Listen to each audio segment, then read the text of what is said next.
Yo, what's up, guys? It's your boy Bernie here, giving it to you live. Well, I guess technically not live, but video that will be recorded and put up on YouTube relatively soon. This is just the aftermath of the Lakers versus Nuggets game, game number 4. The Nuggets ended up winning this game 113-111. And guys, before we get started, please remember to hit that like, share, and subscribe button if you're new to the channel. Again, all that stuff helps out the channel tremendously, and I gotta do my propaganda spiel on our channel. But again, we're trying to grow this channel, let a basketball community happen here, and you guys have been terrific, and I really appreciate you guys tuning into the channel and letting us know what you guys think about this game. I love to know what you guys think about this game in the comment section down below. We'll talk a little bit more about what this means for the Lakers in the aftermath or the later part of this video. But we have to give all the credit to the Denver Nuggets. Going into kind of like what I've noticed really quick is that, Jokic has definitely gotten tired in this series. Like you can clearly see that the amount of minutes that he has been playing, the amount of minutes that all these guys have been playing. If you really look at the rotation for Malone, it's been short. Like it's been 2 to 3 guys, and in this game he only played 2 guys off the bench, and that was Jalen Green and Bruce Brown. Everybody on this team played about 40 plus minutes. I mean, Gordon played 41, Porter played 41, Jokic played 45, Murray played 43, and then Caldwell Pope played 39. He has his guys that he likes, and that's kind of the way that Malone kind of operates. But it's kind of clear to see that these guys are keeping up with the pace because in order, and I've kind of called out Jokic for not being in shape, but he gets gassed at times just because again, you're putting so many taxing minutes on a guy like Jokic, you're putting so many taxing minutes on a guy like Murray, who didn't make any 3-pointers today, which again, if you would have told me that at the beginning of this game, I would have called you crazy and I would have said there's no way that the Nuggets win if Murray doesn't hit at least 3 or 4 threes, but they ended up winning this game by just him having none. Really what this game came down to for me was a little bit more offensive firepower from Aaron Gordon, who, again, the Lakers did a good job of kind of leaving him open and taking those shots, but it ended up just hurting them at the end. I think that he got some good looks. Porter actually took a lot more shots than he usually does, 5 for 16, 3 of 10 from three-point land. But it is kind of interesting to see that, he did take a lot more shots than usual because Murray, obviously, I think his legs were obviously beat and tired. That I just don't think he was able to shoot or really get into a rhythm and get to the spots he needed to. I mean, the last shot before the Lakers had a chance to win that game, he kind of took his normal post fadeaway shot, but it just didn't look comfortable. It looked like he was tired and just threw something up and hoping it was going to go in. But at the end of the day, I think what it came down to for me the most is that the role players for the Lakers didn't show up. And, it's kind of one of those things where I felt like it never really clicked for the Lakers, before I go back to the Nuggets, because I do want to talk about them because, again, they deserve all the credit. They deserve all the praise because they did win this game and they won this series in a 4-0 sweep. I think that what it came down to for the Lakers was that Anthony Davis, again, didn't show up in the way that he needed to. Again, he did the rebounding stuff. Like, he obviously performed in that sense. But in terms of, I would say, the minutes and the amount of shots that he got off. I mean, 15 shots for a guy that's supposed to be your number one. It's just kind of unacceptable to me. Like he is your best perennial player. He's the number one option on the team. He has to be taking the most shots. Because this was an aggressive LeBron game. I mean, LeBron had 40 tonight, almost had a triple-double, put everything out there on the floor, but it just kind of led to some disappointment out there. Rui Hachimura was a disappointment tonight. 3 of 12, 0 for 3 from three-point land. That's not going to get it done. Again, defensively, I think he's great. I think he does a lot of good things in that aspect, but at the same time, offensively is what you're looking for when you got a guy like Rui Hachimura. And 3 of 12 is just not going to cut it. It's not going to do the job for what the Lakers need this team to do. Tristan Thompson actually played a lot of minutes, and Vanderbilt actually did not play. The Vanderbilt thing is surprising to me because I know at the beginning of the game they talked about how him, D'Angelo Russell, and Vanderbilt were not going to start the game.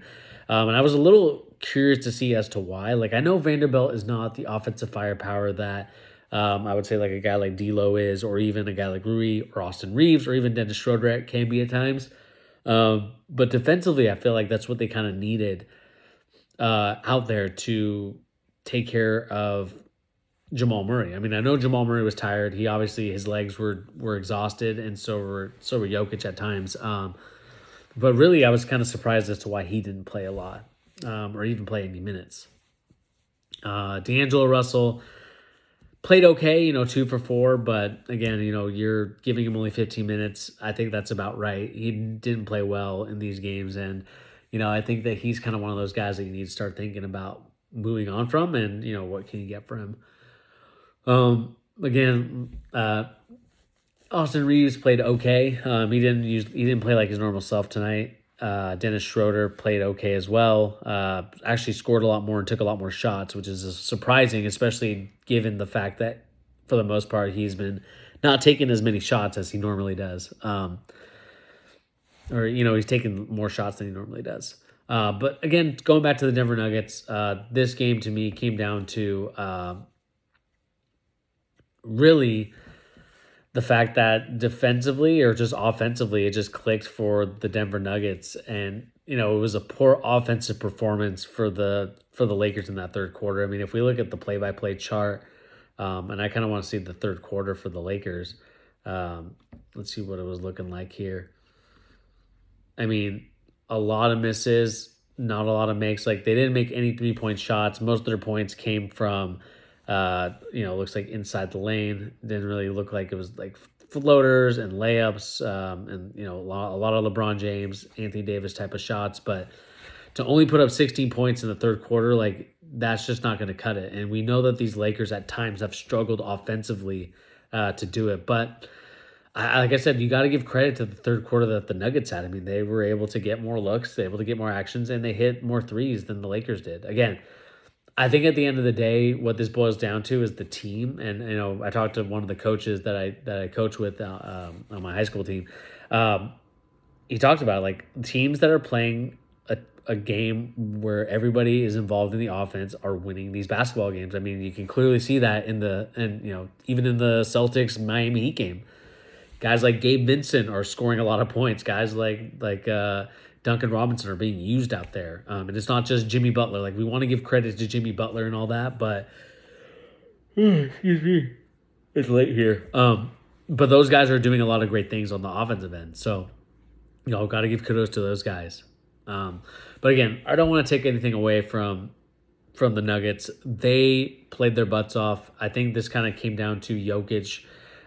This game was a Jokic game. Like, he willed his team to wins. I mean, he hit 2 threes that were just like only in a horse could you hit those shots. And that's kind of just something that I noticed about him. And really, I think it also boiled down to the role players for the Nuggets have been stepping up. I mean, this is the difference to me when I think about the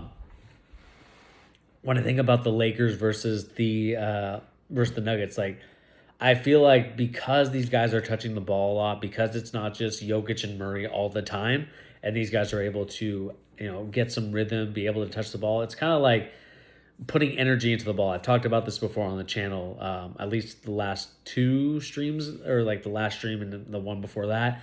It's about the energy that you put into the ball, right? Like, if you move the ball around, if everybody gets a chance to touch it, it's just like anything in life. Like, you make people important in certain jobs, like, they're going to want to play, they're going to want to do things. And so I think the Nuggets did, Malone does a great job of that. He does a great job of making sure, like, hey, the ball does need to go into Aaron Gordon's hands sometimes.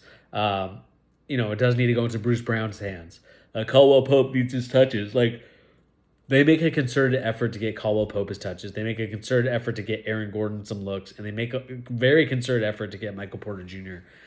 Some touches. So, got to give credit to the Nuggets. I think they did a great job. Malone, the Nuggets going to their first NBA Finals ever as a franchise. This is an exciting time if you're a Nuggets fan.